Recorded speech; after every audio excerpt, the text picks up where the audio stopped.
Trading at Schwab is now powered by Ameritrade, giving you even more specialized support than ever before. Like access to the trade desk, our team of passionate traders ready to tackle anything from the most complex trading questions to a simple strategy gut check. Need assistance? No problem.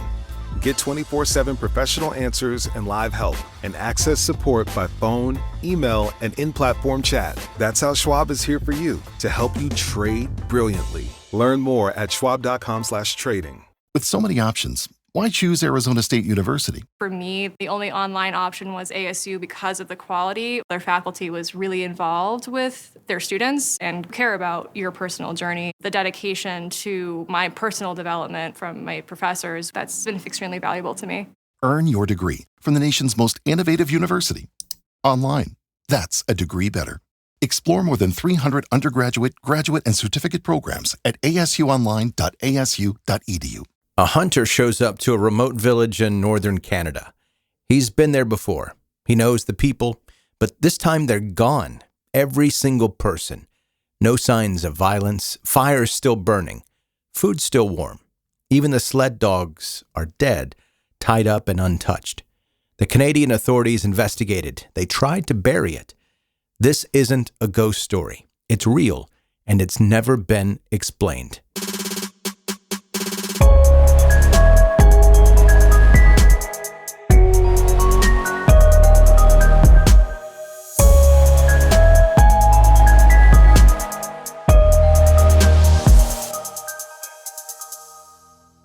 In the early 1930s, fur trapper Joe Labelle was making his way through the northern Canadian wilderness, deep in what's now Nunavut.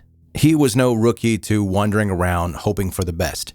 This was a man who had spent years navigating some of the most brutal terrain on the continent, someone who understood the rhythms of survival in a place where mistakes get you killed. He knew the small Inuit village that sat on the shore of Lake Anjikuni like he knew his own backyard. He'd stopped there multiple times over the years to rest, trade furs, and share news from the outside world. The village had always been a welcome sight for weeks alone in the wilderness. These people knew how to live in harmony with the land that would crush most outsiders without a second thought. They were skilled hunters, expert at reading weather patterns, and generous with travelers who showed proper respect.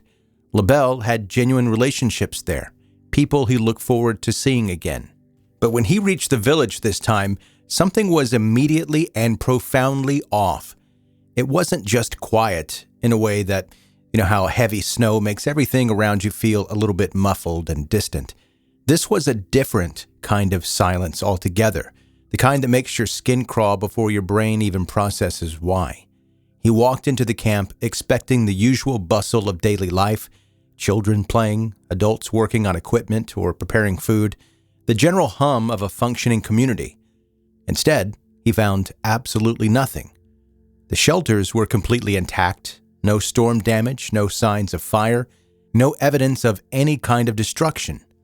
He went through each home methodically, calling out names, checking every corner. Supplies were stocked exactly how they should be. Food was still sitting out in some places, as if people had just stepped away for a moment. Clothing hung where it belonged. Personal belongings sat undisturbed. Even the rifles were stored exactly where you'd expect them to be, which was perhaps the most unsettling detail of all, in a place where those weapons meant the difference between eating and starving. The dogs were still there too, and this is where the scene turned from puzzling to genuinely horrifying. They were all dead in their harnesses, still tied exactly where they had been left. Nobody had released them to fend for themselves, and nobody had fed them. These weren't wild animals that wandered in and died. These were working dogs, essential to survival, and they'd been abandoned to starve while still tethered. That detail would haunt Labelle for the rest of his life. He knew immediately that he'd stumbled onto something deeply, fundamentally wrong. This wasn't a community that had packed up and moved on. This was something else entirely. Something that made every instinct he developed over years in the wilderness scream at him to get out. He didn't stick around to figure out exactly what happened. He grabbed what supplies he needed and headed straight to the nearest telegraph station to contact the authorities. The Royal Canadian Mounted Police arrived to investigate, expecting to find either a simple explanation or evidence of some tragedy that they could document and file away. What they discovered instead would create far more questions than answers and launch one of the most enduring mysteries in Canadian history. When the Royal Canadian Mounted Police arrived at Lake Anjikuni, they figured they'd find an abandoned camp or some clues about where everyone had gone. Instead, they found a puzzle that didn't add up. The shelters were perfectly intact. No struggle, no fire damage, no evidence anyone had packed up to leave. Supplies sat untouched. Tools remained in their usual spots. Food stores completely full.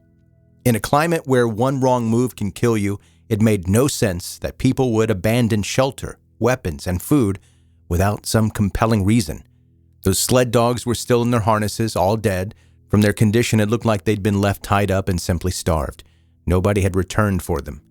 Some investigators reportedly discovered that graves in the area had been disturbed. A few sources claimed that burial mounds were completely empty. That detail was never officially confirmed, but word traveled fast through the region. There were no footprints leading away from the camp, no trail to follow anywhere. The snow around the village was undisturbed. Whatever had happened either occurred before the last snowfall or somehow left no physical evidence. This wasn't a scene of violence or natural disaster. It was something more unsettling than that. It was pure absence, complete and utterly unexplained. As news of the disappearance spread, people began piecing together their own explanations. Some figured the villagers had fled quickly, driven out by some threat that left no trace behind. But in that unforgiving landscape, taking off without supplies or a clear destination is basically a death sentence. Yet there were no bodies anywhere, no signs anyone had died in the surrounding area. Others in the region had a different story to tell. They talked about strange lights in the sky around the time that everyone vanished. Some believed villagers hadn't left on their own at all, but had been taken.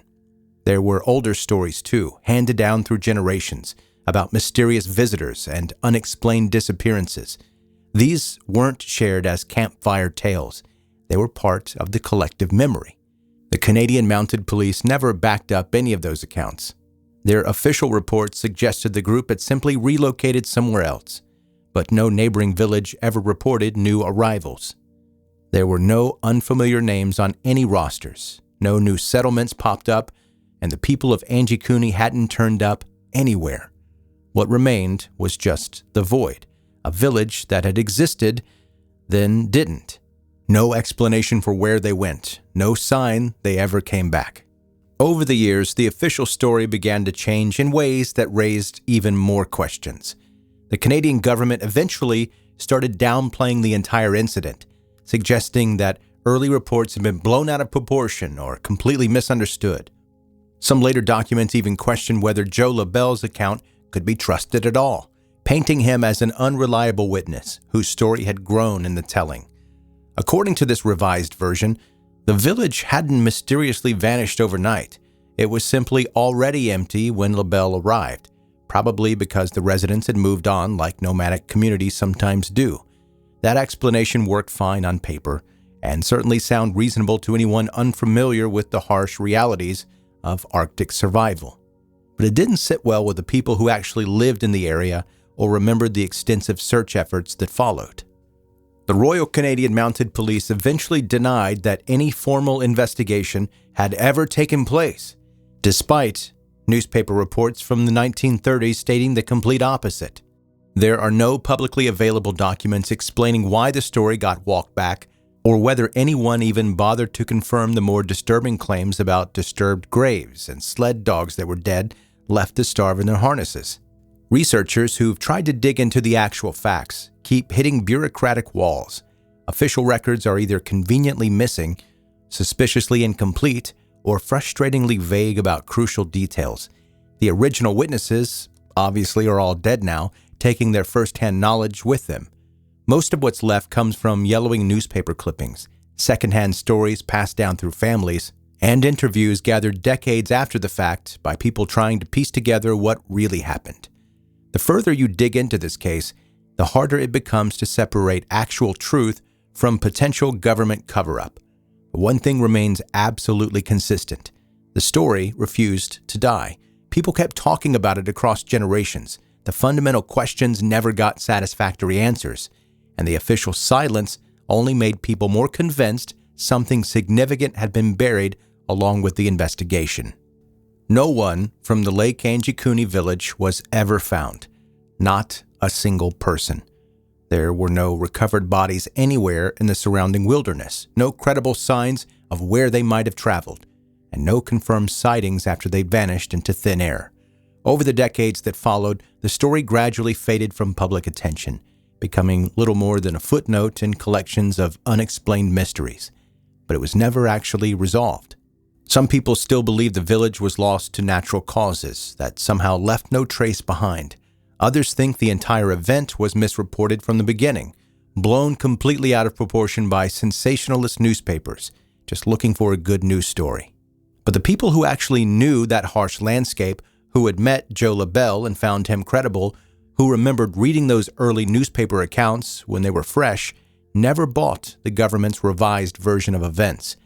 This wasn't the kind of disaster you'd chalk up to a blizzard, disease outbreak, or food shortage. Those leave behind evidence, bodies, abandoned buildings, some kind of trail showing people tried to escape or seek help. This was something else entirely, the complete removal of an entire community, all at once with no logical explanation. That kind of total disappearance doesn't just happen quietly in the middle of nowhere, especially when it involves dozens of people who knew how to survive in one of the most unforgiving environments on Earth. Unless, of course, someone with serious resources and authority wanted it to happen quietly and wanted it to stay quiet. Thanks for listening to 10-Minute Mystery. I'm Joe, the host, and this one really bothers me. An entire village just vanishes, no bodies, no trail, and it really gets to me that the dogs died like that. And then the government basically pretends that it never happened. You get gaslighted by the government. You don't abandon survival supplies in the Arctic unless something forces you to, and you definitely don't let your sled dog starve while tied up. That's not how any of this works. When governments bury stories this aggressively, there's usually a reason. Hey, if you're into darker stories, check out my other podcast, 10-Minute Murder. You can also go to 10minutemurder.com for more info and how to contact me. Until next time, stay curious and remember the most disturbing mysteries are usually the ones someone doesn't want you talking about. This is your before and after story, where your first steps towards a new life-changing career begin. Southeastern College can take you there. We offer in-demand hybrid and online programs with hands-on training, led by in-field career professionals, and career services to put you on the path to a rewarding and fulfilling future. This is where your transformation begins. Southeastern College, your future is bright. Visit sec.edu to get started. Having a life scholarship and being able to afford to go to college made me feel inspired to go. When I got a life scholarship, it was such a relief. I knew that I wanted to have an impact. Having a life scholarship through the SC Education Lottery was huge. It gave me the opportunity to make that impact right here at home. The South Carolina Education Lottery. A better you, a better us, a better South Carolina. Visit sceducationlottery.com/betteryou.